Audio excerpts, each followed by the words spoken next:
Rodri con la bici. Ya está. Esa imagen lo es todo. Bueno, muchachos, vamos a continuar con sistema respiratorio. En esta parte vamos a profundizar ya en nuestro sistema respiratorio. Vamos a empezar viendo las estructuras que forman parte de nuestro sistema respiratorio. Vamos a empezar con la primera estructura por donde el aire ingresa, que es la nariz. La nariz, obviamente, es la encargada de ingresar el aire. Es un esqueleto de osteofibrocartílago, quiere decir que la nariz tiene hueso y tiene cartílago. Está rodeado por una membrana fibrosa y también tiene una capa muscular. Y tenemos en la parte externa glándulas sebáceas y pelos en las narinas, que vendría a ser la parte interna del orificio nasal. Recuerden que esos pelos y esa mucosa nasal tienen un fin que es justamente servir como barrera, es decir, retiene el polvo, filtra el aire que nosotros inspiramos, y a su vez la mucosa nasal también va a retener esa, justamente partículas que ingresen con el aire. Dentro tenemos, o sea, miren, acá está la ubicación de la nariz, es decir, se encuentra en el macizo óseo de la cara, está separada por el tabique, y tiene dos orificios. Los orificios de adelante, que es lo que nosotros vemos, se llaman narinas, y los orificios o aberturas de la parte posterior, que lo comunican con la faringe, se llaman coanas. Entonces, cada cavidad nasal, o sea, cada orificio nasal, tiene un orificio de entrada y un orificio de salida. Entonces, en la parte anterior tenemos las narinas y en la parte posterior tenemos las coanas. La cavidad nasal, acá eso les iba a aclarar. ¿Se acuerdan que nosotros en digestivo hinchamos tanto con el tema de los epitelios que había en cada capa de la mucosa, bueno, volvemos a lo mismo, chicos. En sistema respiratorio nos piden que sepamos en cada estructura qué tipo de epitelio hay.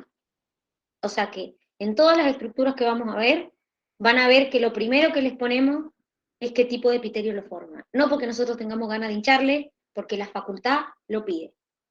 En todas las unidades que van a ver, que han visto de sistemas, siempre tienen que saber los epitelios que forman cada estructura.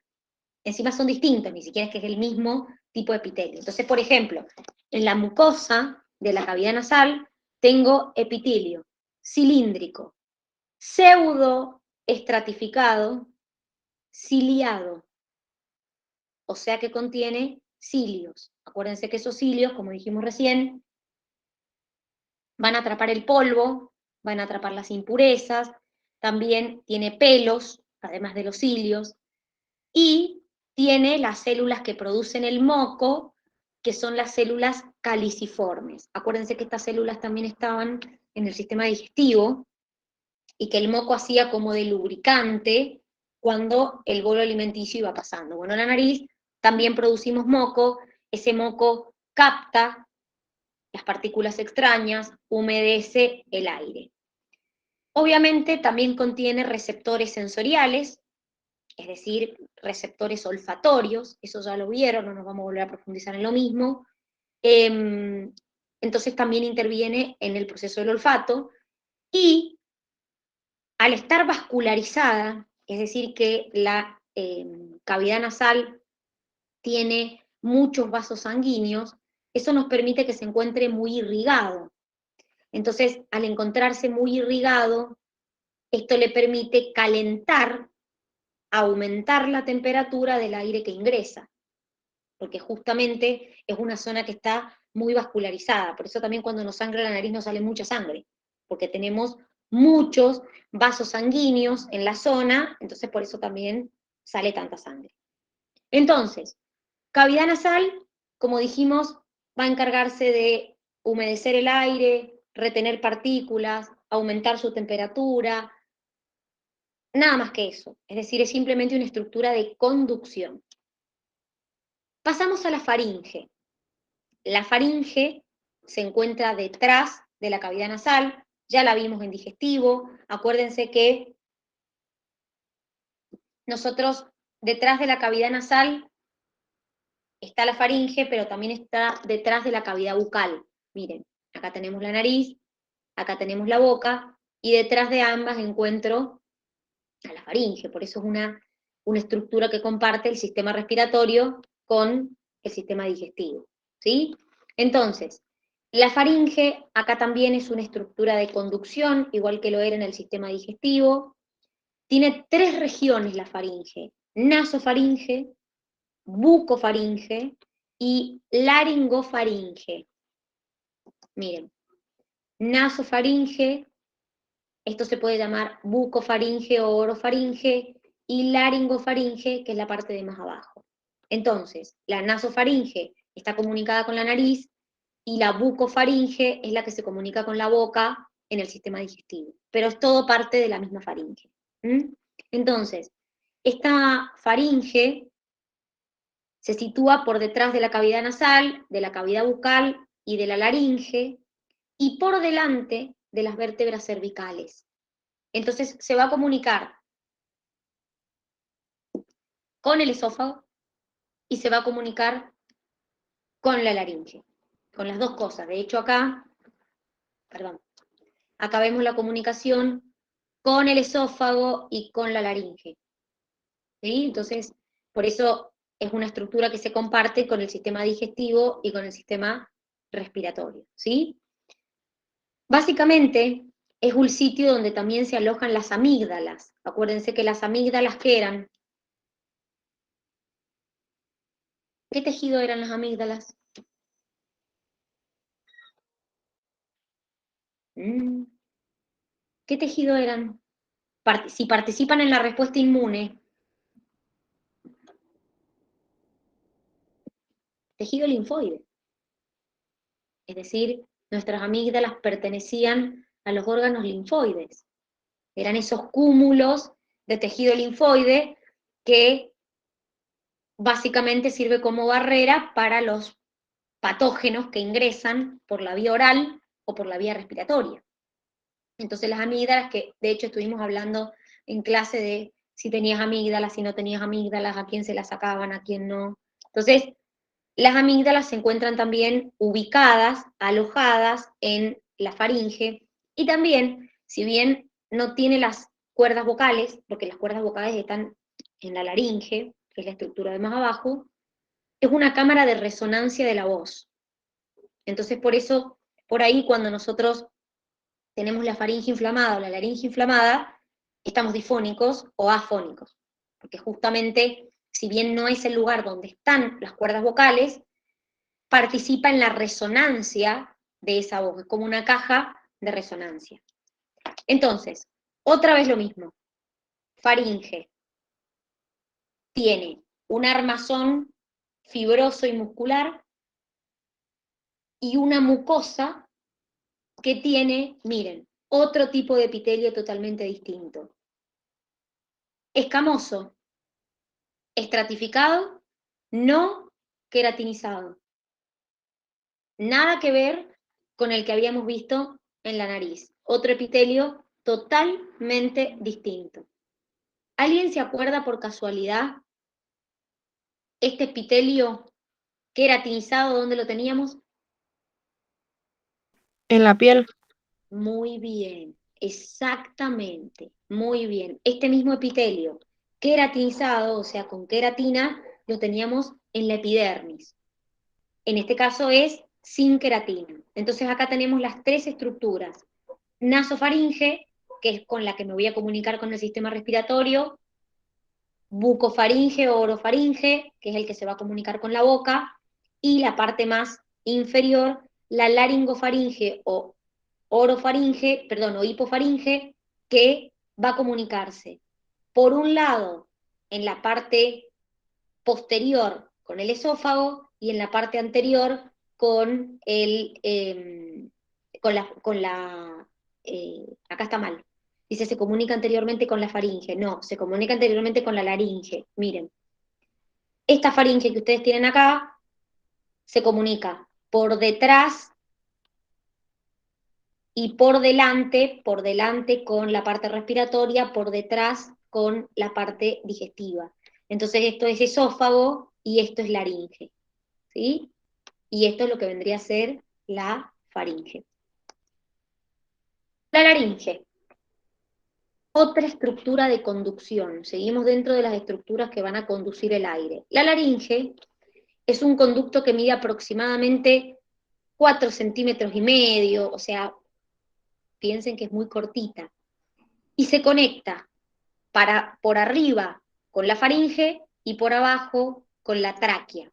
Se encuentra aproximadamente, si ustedes calculan sus vértebras cervicales, de la vértebra 3 a la vértebra 6, pero obviamente adelante, no la tengo en la espalda, sino que la tengo adelante, pero más o menos para que calculen la altura de la laringe, está en lo que vendría a ser la altura entre la cervical 3 y la cervical 6. También la laringe es una estructura de conducción. Miren, acá tenemos la estructura. Fíjense una cosa de la laringe. Miren, acá tenemos el hueso ioides. ¿Qué característica tenía el hueso ioides?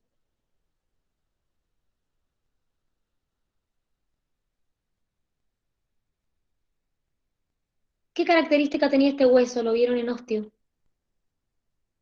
Era un hueso que no se articulaba ¿con quién? Con ningún otro hueso. Muy bien, es un hueso que no se articula con ningún otro hueso. De hecho, miren, está sostenido por ligamentos. ¿Ven que no hay ningún otro hueso que se articule? Este es el hueso que sostenía la lengua. Entonces, esto que ustedes tienen acá es la laringe. Ahora les voy a mostrar, o sea, les voy a contar que la pared de la laringe, ¿por qué aparecen tantos cartílagos? Porque la pared de la laringe está formada por cartílagos, articulaciones y ligamentos, músculos y una membrana mucosa que tapiza el interior de la laringe. La laringe es nuestro órgano de fonación.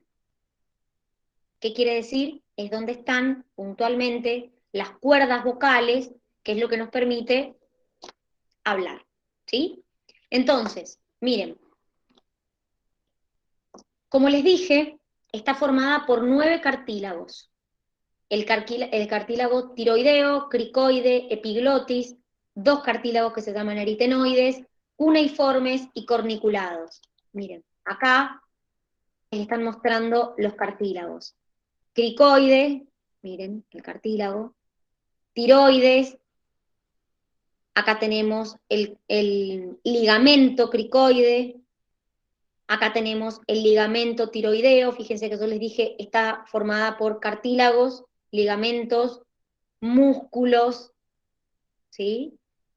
Y esta laringe por dentro está revestido por otro tipo de tejido, que en este caso es el mismo que tiene y acá quiero que me escuchen. En la laringe hay una excepción. De las cuerdas vocales para arriba y de las cuerdas vocales para abajo, cambia el tipo de epitelio. O sea, dentro de la misma laringe, por dentro tengo un epitelio, tejido epitelial. De las cuerdas vocales hacia arriba y de las cuerdas vocales hacia abajo, el epitelio es distinto.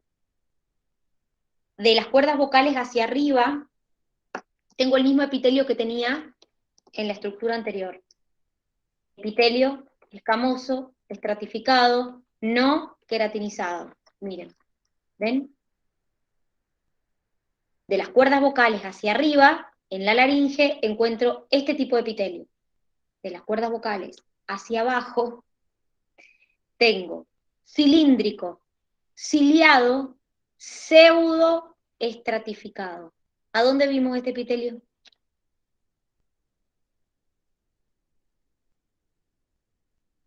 En la nariz.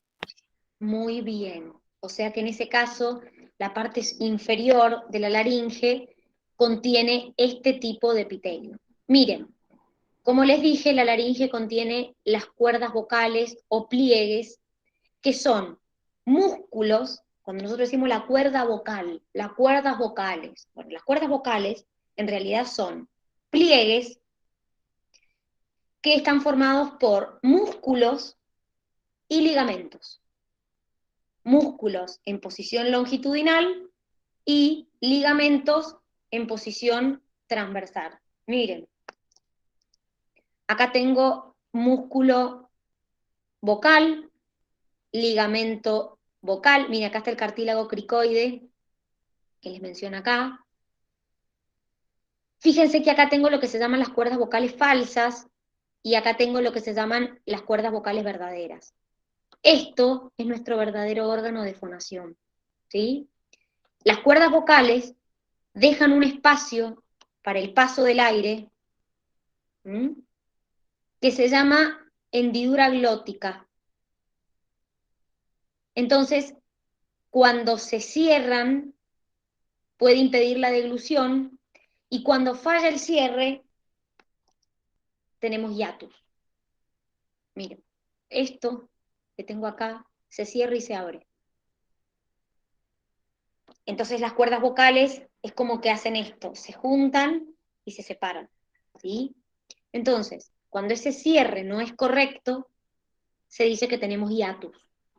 La mayoría de los docentes tenemos hiatus. El 99,999% tenemos hiatus. Es un falso cierre o un mal cierre de la cuerda vocal. Entonces, cuando el aire pasa, la cuerda vocal, cuando el aire pasa, vibra. Eso es lo que genera el sonido o la voz. Entonces, cuando la cuerda vocal no cierra correctamente, o sea, ese espacio no cierra correctamente, no se juntan correctamente, la voz queda soplada, porque pasa aire. Entonces eso es lo que se llama el hiatus, el famoso hiatus, ¿sí? Repito, la mayoría de las personas que usamos la voz mucho tiempo, docentes, gente que trabaja en telemarketer, todos esos solemos tener hiatus, justamente por eso, por un mal cierre de la cuerda vocal. Supuestamente se entrena, supuestamente se puede hacer tratamiento vocal, se puede mejorar, pero bueno, como les digo, en ese caso lo que afecta es que la voz cuando sale, sale soplada porque atraviesa el aire, al no cerrar correctamente, el aire pasa y entonces la voz no se siente igual. Ahora, esta laringe, como les dije, se comunica en la parte inferior con la tráquea. La tráquea es otra estructura de conducción. En este caso es un poquito más larga, acá ya mide 13 centímetros, está ubicado delante del esófago, esto está ubicado delante del esófago, y esa tráquea se continúa, como les dije, con por arriba la laringe, y por debajo se va a bifurcar en dos y va a formar lo que nosotros llamamos los bronquios. Bronquio primario, después bronquio secundario, terciario. Pero vamos primero con la tráquea. Es un fibro músculo cartílago. ¿Qué quiere decir? Que las paredes de esta tráquea tienen tejido fibromuscular, o sea, tiene músculo y tiene fibrocartílago. Básicamente, la tráquea también es una estructura de conducción. Esa tráquea, espérenme que ahí les muestro, miren, esta tráquea se va a terminar bifurcando. Bifurcando significa dividiendo. En bronquio izquierdo, bronquio derecho.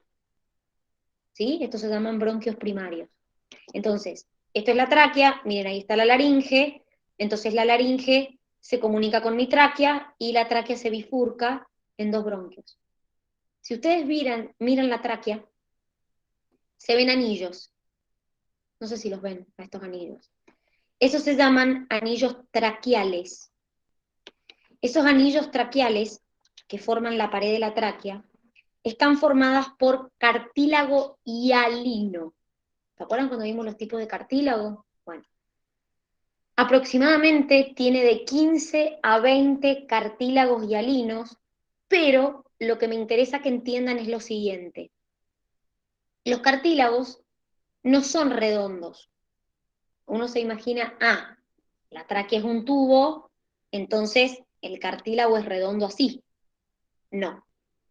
El cartílago que forma la tráquea tiene forma de C, ¿sí? No tiene forma redonda, tiene forma de C. Entonces, los cartílagos, si yo miro la tráquea de costado, se apilan uno debajo del otro, debajo del otro, debajo del otro. ¿Y por qué? ¿Por qué no tienen forma redondeada? Porque esta pared donde no hay esos cartílagos, lo que hay es una membrana que básicamente en la parte posterior de la tráquea yo tengo músculo traqueal y una pared que va a evitar el colapso. Es decir, si yo tuviera solo anillo, cuando no pasa aire, la tráquea se colapsaría, se aplastaría. Entonces, al tener forma de C los anillos, y en esta pared yo no tener anillo, entonces lo que yo hago es tener o evitar el colapso de la tráquea cuando, miren, es lo que les están mostrando acá. Miren, acá tengo forma de C y acá tengo la capa de músculo. ¿Ven que en la pared posterior no hay anillo, que el anillo tiene forma de C nomás? Y esto es una pared muscular. Entonces, cuando por acá no pasa aire, la tráquea no se colapsa. Entonces, por eso los anillos traqueales tienen esa forma de C y no tienen forma redondeada, diríamos, no tienen forma de círculo. Entonces, ¿cómo es las capas de tejido que tiene esta tráquea? Esta tráquea está formada su mucosa, o sea, por dentro, por, otra vez, epitelio cilíndrico, ciliado, pseudoestratificado. Fíjense que es el mismo que tengo en la parte inferior de la laringe. Y sí, porque la parte inferior de la laringe se comunica con la tráquea. Entonces, yo sé que son muchos nombres de tejidos, pero si ustedes van siguiendo la conducción, se dan cuenta que, por ejemplo, la laringe, su mitad superior coincide con la de la faringe, su mitad inferior coincide con la de la tráquea, porque está comunicada por un lado con la faringe y por el otro lado con la tráquea. Entonces, por ahí si lo relacionan por ese lado, no es tan difícil aprenderse tantos nombres de epitelios. Entonces, una vez que vimos faringe, laringe, tráquea, ¿qué les dije yo? La tráquea se bifurca en dos bronquios. Bronquio derecho, bronquio izquierdo. Los bronquios, chicos, no existe uno solo. Nosotros, al sistema, si ustedes se fijan en la carátula que tienen del apunte, les muestra que como un árbol al revés. La realidad es que se le llama árbol bronquial. ¿Por qué? Porque los bronquios se van bifurcando, entonces se van haciendo cada vez más, van abriéndose como ramas de árboles, bronquios primarios, bronquios secundarios, bronquios terciarios, bronquiolos. Entonces se va como ramificando los bronquios y cada vez se van haciendo más finitos y eso va haciendo que si yo lo miro pareciera como las ramas de un árbol. Entonces se le llama como el árbol bronquial. Como les dije, la tráquea aproximadamente en la vértebra torácica 5, o sea, a la altura de la vértebra torácica 5, se bifurca en dos bronquios primarios, el bronquio primario derecho, el bronquio primario izquierdo. Entonces, a su vez, esos bronquios primarios se les llama bronquios primarios o principales. Entonces sale uno al pulmón derecho, uno al pulmón izquierdo.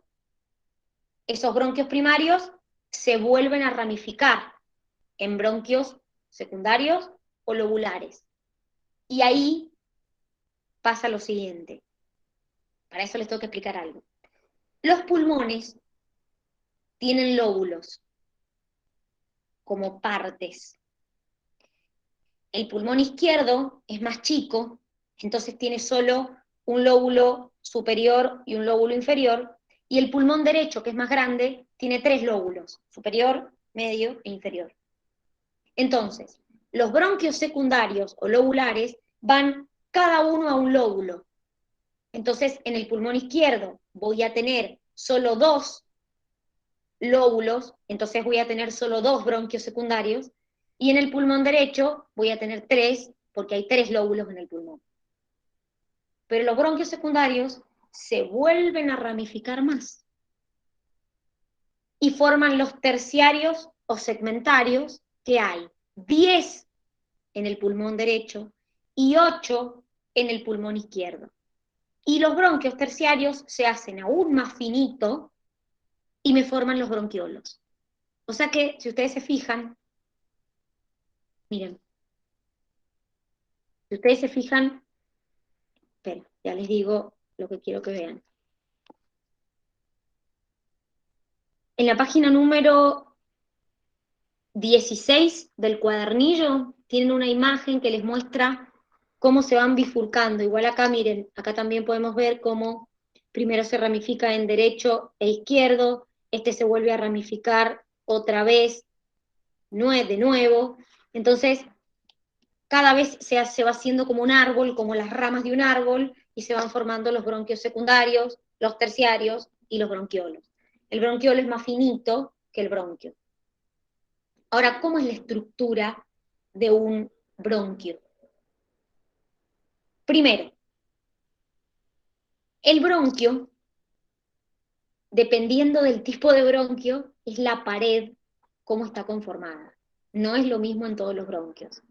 Entonces, el árbol bronquial, bronquio primario, secundario, bronquiolo, tiene una capa de tejido conjuntivo que se llama capa de tejido adventicia. Por debajo una pared de fibrocartílago y por debajo una capa mucosa. Ahora,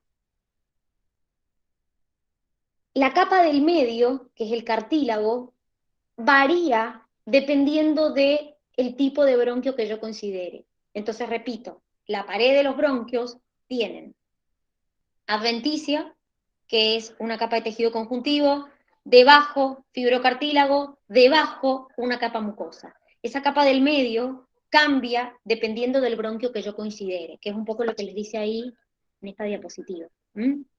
A su vez, también toda la rama bronquial va a tener músculo liso, es decir, todo el aparato o todo el árbol bronquial alrededor de la capa mucosa va a tener músculo liso. ¿Para qué servirá ese músculo liso?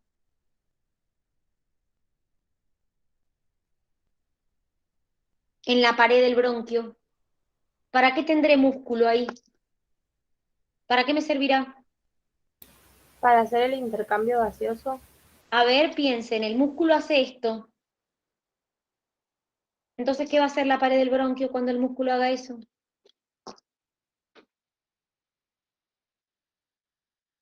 Contraerse. Exactamente. Por eso, cuando alguien tiene un broncoespasmo, hay una broncoconstricción y el bronquio hizo esto y se contrajo. ¿Por qué se contrajo el bronquio? Porque la pared del bronquio tiene músculo liso, sobre la capa mucosa de la pared hay músculo liso, y entonces el bronquio hizo esto y se contrajo. Cuando yo les decía, cuando hablábamos en nervioso y hablábamos de la broncoconstricción o broncodilatación, ¿qué significaba eso? Bueno, esa capa de músculo liso que está rodeando la pared de mi bronquio hace que el bronquio se contraiga y se relaja. Cuando alguien tiene un broncoespasmo o una crisis asmática, el bronquio se cerró, se contrajo, entonces no entra el aire. ¿Se entiende? Para eso sirve el músculo liso que tengo en la pared de los bronquios. Si no, nunca podría controlar la pared del bronquio, nunca podría hacer que el bronquio se contraiga o se relaje, ¿sí? La contracción y relajación de ese músculo liso en la pared del bronquio está bajo el control del sistema nervioso autónomo. Entonces, ¿qué quiere decir autónomo? Simpático, parasimpático. Sistema nervioso simpático me dilata los bronquios. ¿Qué va a pasar con la pared del bronquio? Va a aumentar su diámetro, ¿sí? Sistema nervioso parasimpático me lo contrae, contracción de la pared del bronquio. Entonces, ¿qué va a pasar? El flujo de aire hacia el pulmón va a disminuir. ¿Mm? Entonces, el control de ese músculo liso de la pared del bronquio está regulado por el sistema nervioso simpático y parasimpático. ¿Mm? A su vez, otra cosa que es importante es que la tráquea tiene cilios, como dijimos, epitelio pseudoestratificado ciliado. Esos cilios se baten, ¿sí? Y hacen que lo que llegó a esa tráquea, por ejemplo, el moco, vuelva hacia la faringe, vuelva hacia arriba para eliminarse. Nosotros en el sistema respiratorio tenemos células caliciformes que producen moco. ¿Para qué sirve ese moco? Ese moco sirve para captar la partícula extraña que puede haber ingresado, pero siempre producimos moco. Lo que pasa es que notamos el moco cuando producimos más de lo normal. ¿Cuándo podemos producir más de lo normal? Cuando tengo una reacción alérgica o cuando por algún motivo se me irritó la membrana. Entonces empezó a producir mayor cantidad de moco. Antes de irme, porque siempre me voy por las ramas y explico de más, yo les dije que el bronquio tiene una capa de tejido conectivo, fibrocartílago, una capa mucosa rodeada por músculo liso. Ese fibrocartílago, yo les dije que dependiendo del tipo de bronquio, es cómo se iba a disponer. Entonces, en los bronquios principales, ese fibrocartílago forma arcos como están en la tráquea. Miren, forma arcos como están en la tráquea. Ahora, en los bronquios secundarios o lobulares, forma placas irregulares. Miren, no sé si alcanzan a ver cómo que está en forma irregular el fibrocartílago. Y en los bronquios segmentarios forma una capa muy delgada y espaciada, o sea, una placa, un espacio, otra placa. Y en los bronquiolos, que son aún más finitos, directamente es una capa fibroelástica, o sea, es una capa muy delgada y muy elástica. Entonces, si bien los bronquios tienen capa de tejido conectivo, mucosa, músculo liso, la capa del fibrocartílago cambia dependiendo del bronquio que sea, si es primario, si es secundario, si es terciario. ¿Alguna duda hasta acá? No, Dani. Bien. Pasamos entonces a nuestros queridos pulmones. Los pulmones, nosotros tenemos la particularidad de que son dos órganos en forma de cono, por eso se dice que son dos órganos cónicos, que se encuentran dentro de lo que llamamos cavidad torácica, y así como el corazón estaba rodeado por una membrana que lo protegía, que ¿cómo se llamaba? ¿Cómo se llama la membrana que rodea el corazón? ¿El pericardio? Bueno, perfecto. Bueno, nuestros pulmones van a estar envueltos en una membrana que se llama pleura. ¿Se acuerdan que nosotros en el pericardio teníamos el pericardio parietal y el pericardio visceral? Y en el medio había una cavidad pericárdica. Bueno, en la pleura pasa lo mismo. Es una membrana serosa que va a tener también dos capas, una capa parietal y una capa visceral. La capa parietal es la que está revistiendo la pared de la cavidad torácica y la capa visceral es la que se encuentra en contacto con el pulmón directo. Y en el medio de las dos pleuras, vendría a ser, tengo la cavidad pleural con el líquido, que es este líquido que se llama, que es un líquido lubricante. ¿Se acuerdan que se llamaba el líquido pericárdico en el corazón? Bueno, un líquido semejante voy a encontrar en esta cavidad. Entonces esta cavidad en realidad está ubicado entre estas dos pleuras, entre la parietal y la visceral. Es decir, tengo la capa que rodea el pulmón, la capa más externa, y en el medio tengo una cavidad donde hay líquido. Ahora, dentro, y acá necesito que me escuchen, dentro de esas dos capas hay una presión que se llama presión intrapleural. Intrapleural porque se mide dentro de la pleura. Siempre esa presión es subatmosférica. En una respiración normal siempre esa presión es subatmosférica. ¿Qué quiere decir que es menor a la presión atmosférica? ¿Por qué les hago esta aclaración? Porque enseguida cuando veamos la mecánica respiratoria, les voy a hablar de la presión intrapleural. Cómo cambia la presión intrapleural, si aumenta o si disminuye. Entonces, por eso quiero que sepan qué es la presión intrapleural. Como les dije antes, nuestro pulmón derecho y el pulmón izquierdo está dividido en lóbulos. Pulmón derecho 3 lóbulos, pulmón izquierdo 2 lóbulos, ¿sí? Entonces, si ustedes se fijan, creo que tienen una imagen en el cuadernillo de los lóbulos del pulmón. No. Bueno, igual básicamente es como una separación los lóbulos del pulmón. Es decir, tengo el pulmón izquierdo dividido en 2 partes, superior e inferior, y el pulmón derecho dividido en 3, superior, medio, inferior. ¿Por qué el pulmón izquierdo solo está dividido en 2? Por el Porque es corazón. más chico. Y donde está el Muy corazón. bien, perfecto, porque es más chico, porque está el corazón. Perfecto, muy bien, perfecto, chicos.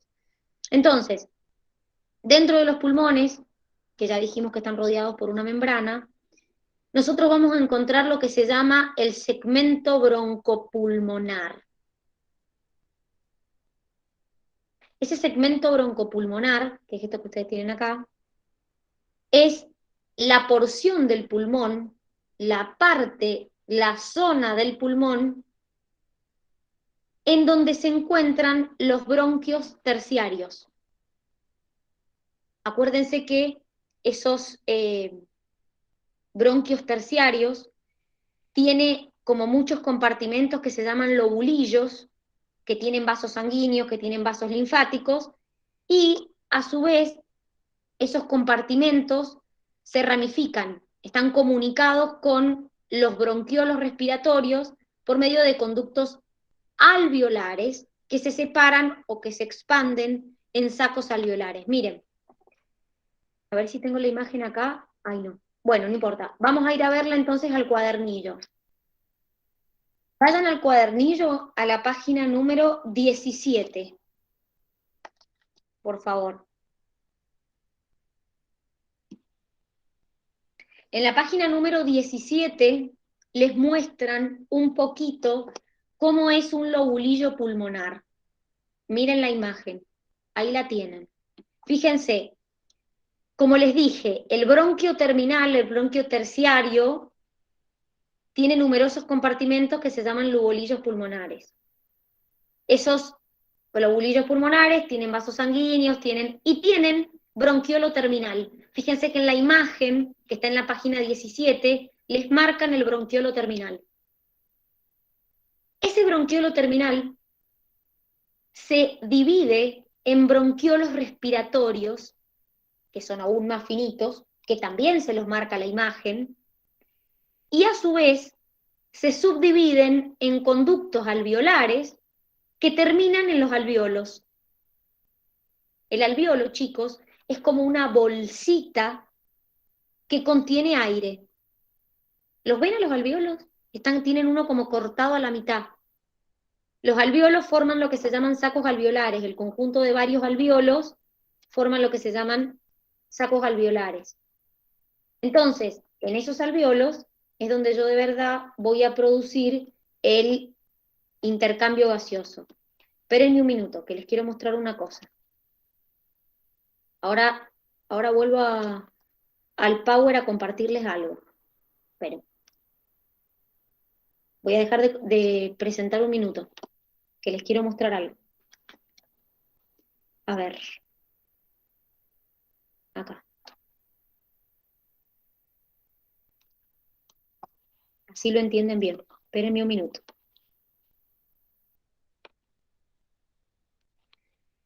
Ahí voy. Que les quiero compartir la imagen para marcarles la zona, si no, no se va a entender nada de lo que les estoy diciendo. A ver.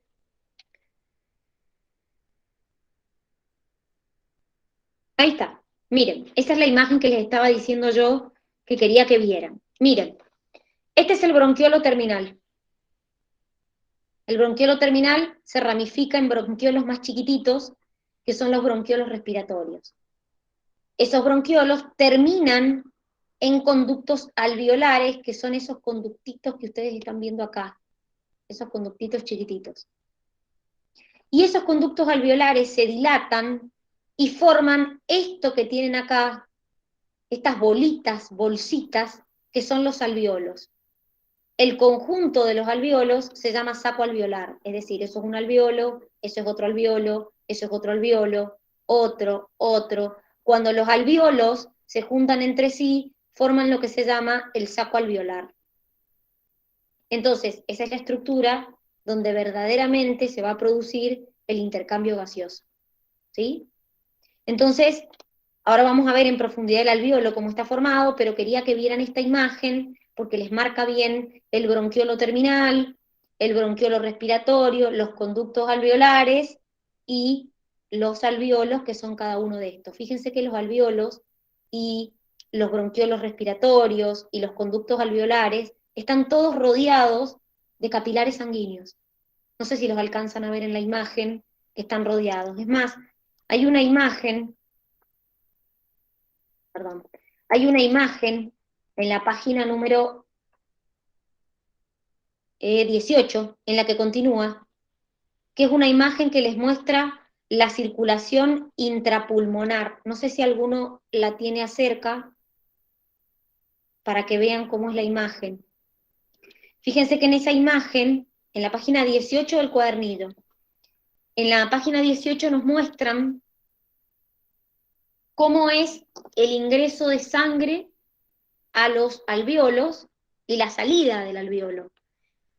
Por favor, les pido que vayan al cuadernillo de la página 18 y miren los nombres que yo les voy a ir marcando. Fíjense, tenemos los alveolos formando sacos alveolares.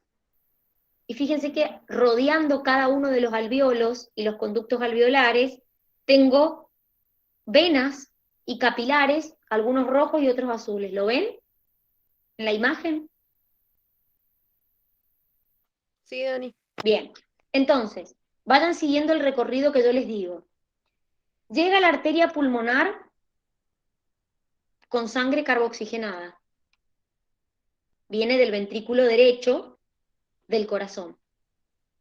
Llega a los conductos alveolares, empieza a ramificarse, arteria, vena, primero hace arteriola, capilar. Fíjense cómo los capilares rodean al alveolo, a cada uno de los alveolos. ¿Y qué hace? Va a ceder el dióxido de carbono al alveolo, y fíjense cómo también ese mismo alveolo se encuentra rodeado por capilares que se fusionan en vénulas y finalmente en venas, y la sangre ya sale roja. ¿Qué le pasó a esa sangre? Se oxigenó.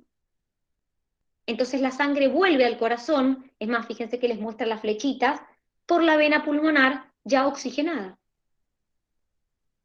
Entonces, cuando yo les hable de hematosis, y yo les diga, chicos, hay un intercambio entre el alveolo y la sangre, es esa imagen que tienen en la página 18. Es decir, los alveolos van a estar, los conductos alveolares van a estar irrigados por arteria, capilares, sobre todo capilares, que son los más finitos, que es donde se produce verdaderamente el intercambio. Por eso, si se fijan, cada alveolito tiene como está cubierto, como rodeado por capilares, porque justamente el intercambio es entre el alveolo y los capilares, no por arterias, venas, es entre alveolo y capilar.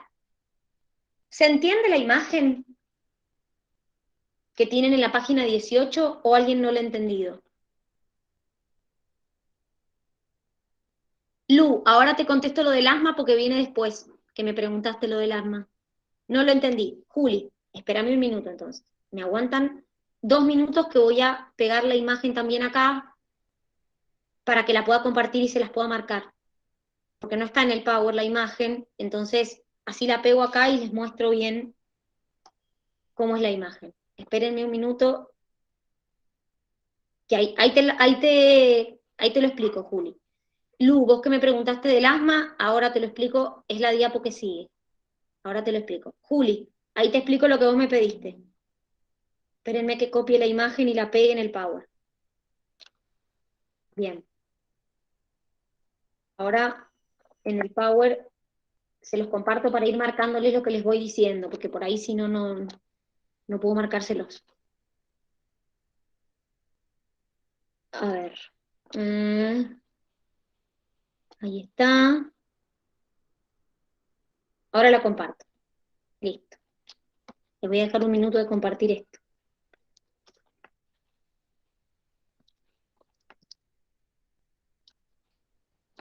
Ahí les comparto la imagen acá. Bien. Ahí lo están viendo, ¿verdad? A la imagen. Sí. Miren, esto es lo siguiente. La sangre carboxigenada viene de la arteria pulmonar. Viene de la parte carboxigenada del corazón.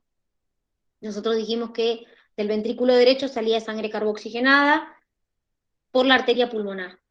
Y hasta ahí llegamos en circulatorio. Dijimos se va a los pulmones.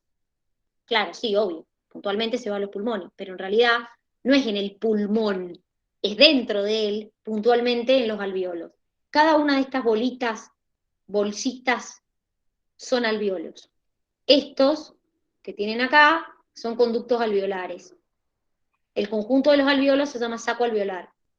Entonces, miren, fíjense cómo los conductos alveolares están todos irrigados por arterias y venas. No sé si lo alcanzan a ver. Miren, ahí se ve bien cómo la pared del conducto y del alveolo está irrigado. Fíjense cómo el alveolo está rodeado por capilares. ¿Ven que lo envuelve el capilar al alveolo? Entonces, viene la sangre carboxigenada. Esa sangre carboxigenada, ¿qué le pasa?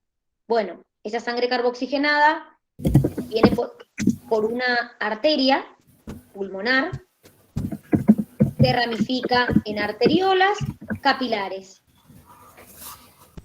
¿Qué pasa?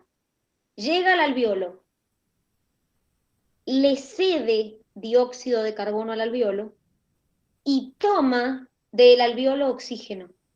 Acá lo mismo, acá lo mismo, acá lo mismo, acá lo mismo.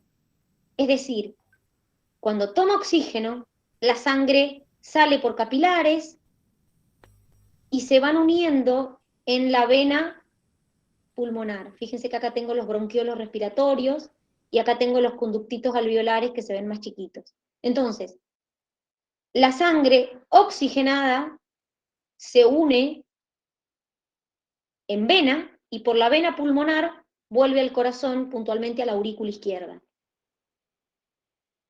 Entonces, miren cómo el bronquiolo terminal, los bronquiolos respiratorios, los alveolos, los conductitos alveolares, todos se encuentran irrigados por arterias, por venas y por capilares. Esto es lo que verdaderamente pasa cuando nosotros hablamos de hematosis. Este es el verdadero intercambio gaseoso. ¿Se entendió mejor ahí, Juli? Sí, Dani, ahí se entendió. Gracias. Bien, buenísimo. Entonces, ahora explico lo del asma. Viene de 2 diapos más adelante. Los alveolos pulmonares, ¿cómo están formados? Bueno, los alveolos pulmonares tienen un diámetro entre 0,1 y 0,2 milímetros. Hay aproximadamente 300 millones, o sea que ocupan una superficie de 70 metros cuadrados en nosotros. Como les dije, están rodeados por capilares, chicos. Y su pared tiene epitelio escamoso simple, o plano simple, y por debajo una membrana basal. Esa es la pared del alveolo. La pared del alveolo es sumamente finita, porque es donde se va a producir el intercambio. Entonces no puede tener una pared así de gruesa, porque nunca el oxígeno o el dióxido las podría atravesar. Entonces, esos alveolos están formados por células que se llaman neumocitos. Neumocitos tipo 1, neumocitos tipo 2. El neumocito tipo 1 es el 95% de nuestros alveolos. son los que verdaderamente, las células que verdaderamente se encargan del intercambio gaseoso. ¿Saben cuál es el problema? Que una vez que se mueren los neumocitos, no se regeneran más.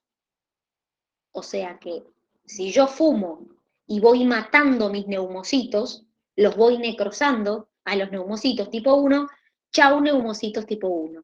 No hay más. Los neumocitos tipo 2, que son otro tipo de célula que también tengo en los alvéolos, son los que producen un líquido que se llama líquido surfactante pulmonar.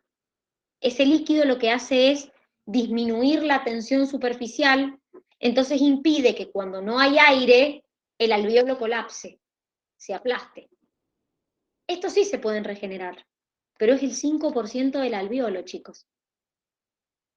O sea que en realidad los que a mí me interesan, más allá de que necesito el líquido surfactante porque evita el colapso, yo necesito estos.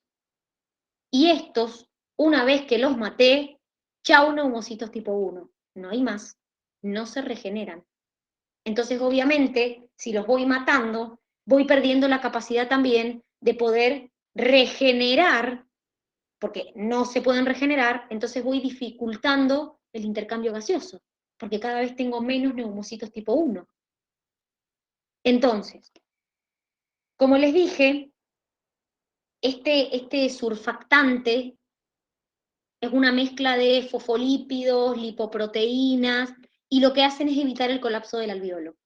Entonces, por eso son importantes los neumocitos tipo 2. Pero estos son los que verdaderamente hacen el intercambio gaseoso.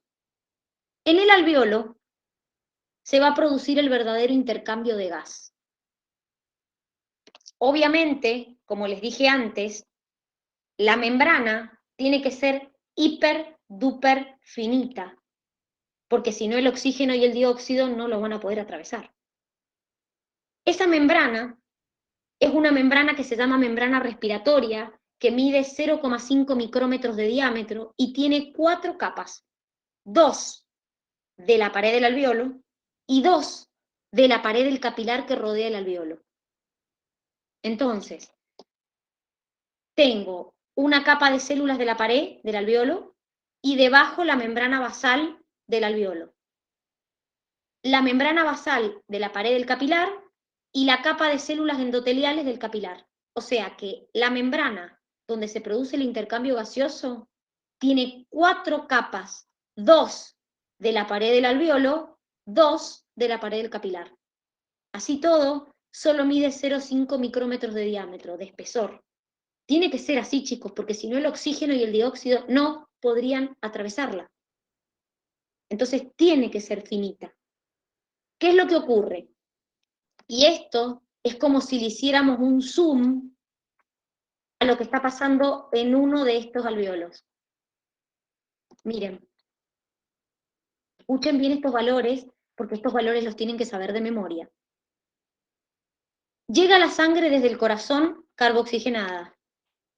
Esta sangre que viene por acá. Esa sangre que viene carboxigenada por la arteria pulmonar es esta misma que tengo acá. Tiene una presión parcial. Dani, ¿por qué presión parcial? Y porque yo les dije que en los gases medimos presión parcial, no medimos concentración. Entonces, ¿por qué se le llama carboxigenada? Porque tiene más presión parcial de dióxido de carbono que de oxígeno. Esto significa presión parcial de dióxido, esto significa presión parcial de oxígeno. Entonces, tiene una presión parcial de dióxido de 46 milímetros de mercurio y una presión parcial de oxígeno de 40 milímetros de mercurio. Viene carboxigenada. Estos capilares están rodeando el alvéolo, ¿sí? Cede dióxido de carbono al alvéolo, toma oxígeno del alvéolo y cuando sale del alvéolo ya sale oxigenada. ¿Cuánto de oxigenada? Miren cómo cambió. La presión de dióxido de carbono, perdón, de oxígeno pasó a ser 100, traía 40. y la presión de dióxido de carbono 40. Entonces, cuando yo les hable de hematosis, les estoy hablando de esto. Viene la sangre carboxigenada, cede dióxido al alveolo, esto después nosotros lo expiramos, y toma sangre de toma oxígeno, perdón, del alveolo. Entonces, esa sangre que sale por acá, sale oxigenada, que es esta, que ustedes ven que sale por acá, que sale por acá, que sale por acá, por acá, por acá, por acá. Esa sangre que vuelve al corazón, a la parte izquierda del corazón, va a tener una presión parcial de oxígeno de 100 y una presión parcial de dióxido de 40. Esos valores los tienen que saber, porque se los van a preguntar. Entonces, chicos, esta sangre es la que vuelve a la aurícula izquierda del corazón, pasa al ventrículo izquierdo del corazón y sale por la arteria pulmonar. O sea que en el ventrículo izquierdo, en la aurícula izquierda, en la arteria aorta, voy a tener exactamente esta misma composición. Y esta sangre que viene desde la arteria pulmonar, ¿de dónde venía? Y de las venas cavas, superior e inferior, entró a la aurícula derecha, pasó al ventrículo derecho y salió por la arteria pulmonar. Quiere decir que en todos esos lugares que les mencioné, venas cavas, aurícula derecha, ventrículo derecho, arteria pulmonar, la composición es esta.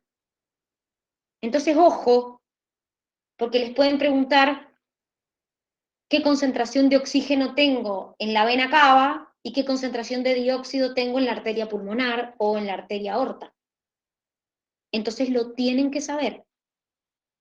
Cuando uno dice que la sangre tiene una presión de 100 de oxígeno, es que la sangre está totalmente saturada en oxígeno. Es decir, que esa sangre está totalmente oxigenada. ¿Se ha entendido? Sí, Dani. Sí, Dani. Bien. Acá está lo que me estaban preguntando antes, sobre el asma. Miren, el asma es una enfermedad hereditaria, ¿sí? Que se caracteriza por una inflamación de las vías respiratorias, puntualmente porque, como les dije antes, el músculo liso de la pared del bronquio se inflama, lo contrae y las mucosas empiezan a producir gran cantidad de moco. ¿Qué síntomas da? Y dificultad para ventilar, tos, dolor en el pecho. ¿Cuál puede ser desencadenante? Miren, chicos, la realidad es que el asma o la crisis asmática se puede dar por muchos factores. Ahí les están mostrando factores, a ver, la saturación de oxígeno se mide. Claro, eso es un saturómetro o un oxímetro. Te mide el porcentaje de oxígeno que vos tenés en sangre. Se mide en el dedo, en la punta del dedo, y debería dar 100. Generalmente no da 100. Generalmente da 98, 99. En un asmático puede dar un poco menos. ¿Sí?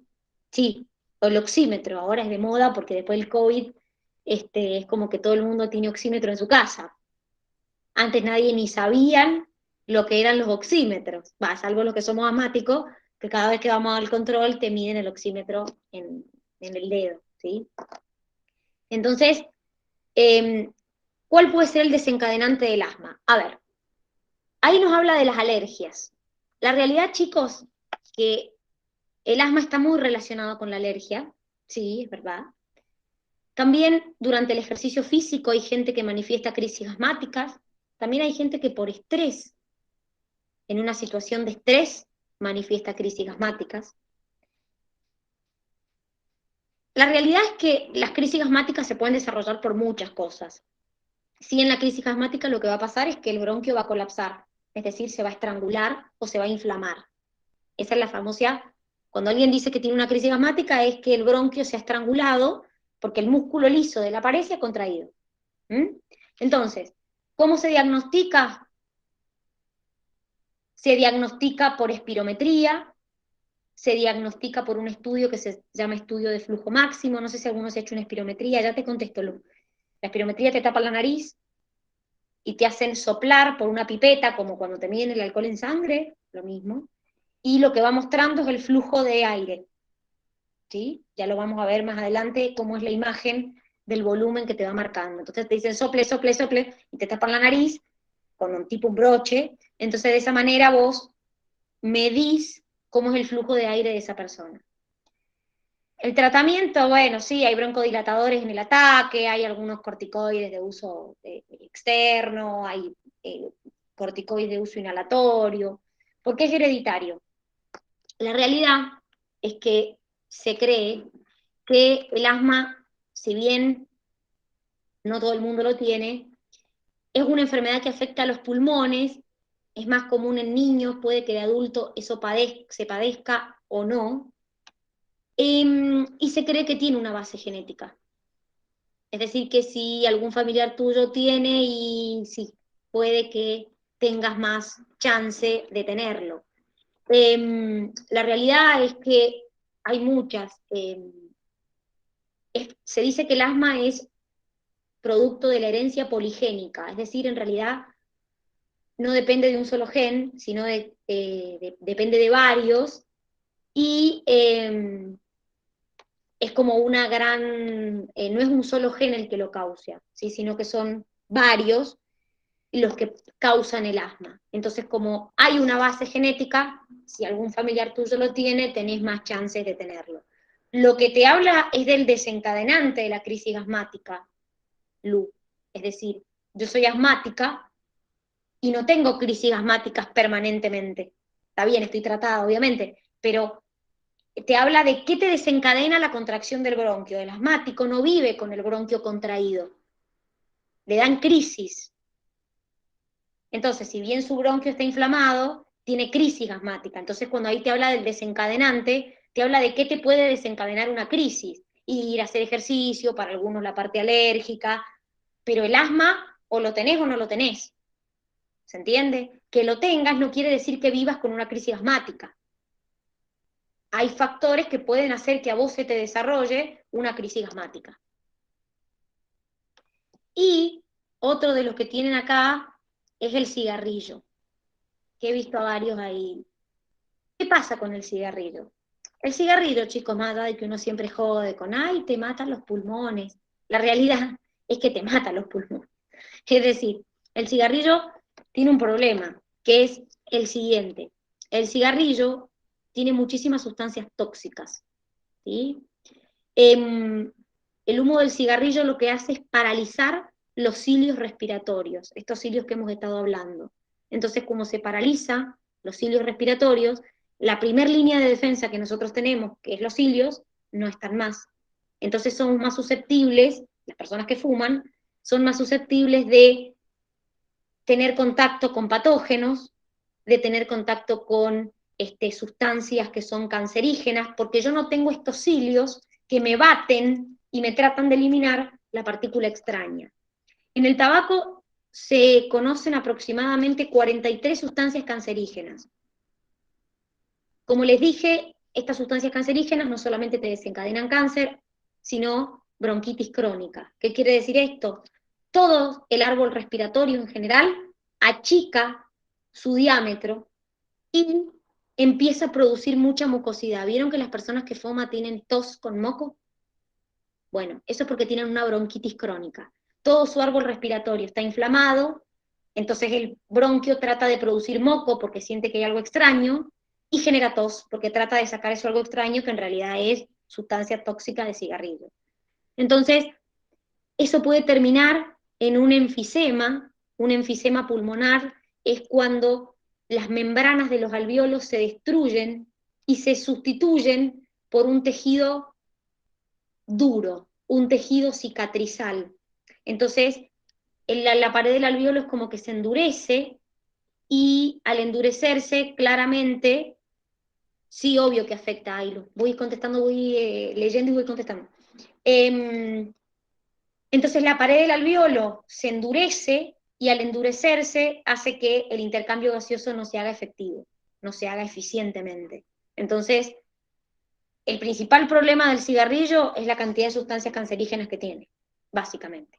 Vivir al lado de un fumador afecta, claro, sos fumador pasivo, porque inhalás el aire, te guste o no te guste, porque el aire queda en el ambiente. El humo, como vieron en el video, difunde. Entonces, chao, venga para adentro, por más que no lo fume y que no sea igual que fumarlo vos directamente, sí afecta. Se le llama fumador pasivo, porque vos no fumás. No, no afecta más al fumador pasivo que al otro. En realidad lo que ocurre es que el otro sí se ve afectado. Es decir, sin querer queriendo termina siendo un fumador por más que vos nunca fumaste, porque el aire sigue ingresando el humo por las fosas nasales. Entonces, podés manifestar síntomas como tos, como bronquitis. Obviamente, si bien las dosis que ingerís son menores, si vos lo ingerís, qué sé yo, no sé, tu papá fuma, y vos tenés 25 años y hace 25 años venís inhalando cigarrillo, y el poquito de cigarrillo que todos los días inhalás va sumando. Entonces te convertís en un fumador pasivo. ¿Se entiende? Si bien no son los mismos daños que meterse vos mismo el humo, igual produce daño. ¿Ha quedado alguna duda hasta acá? ¿Algo que me quieran No, preguntar? ¿No? Bueno, entonces, no llegamos a dar la mecánica respiratoria, la vamos a ver el lunes, vamos también a ver esto de los volúmenes de aire que entran y salen, pero no llegué con el tiempo hoy día, entonces el lunes, cuando nos veamos presencial, vamos a ver a partir de la mecánica respiratoria. Nosotros nos volvemos a encontrar, bueno, espero verlos el sábado a la mañana, y si no, nos volvemos a encontrar el día lunes. Que tengan una hermosa noche ya. Nos vemos. Chau, chau. Nos vemos, chao, muchachos. Dani. Chao, Dani, nos Chau, vemos. chicos. Nos vemos. Chau, chau.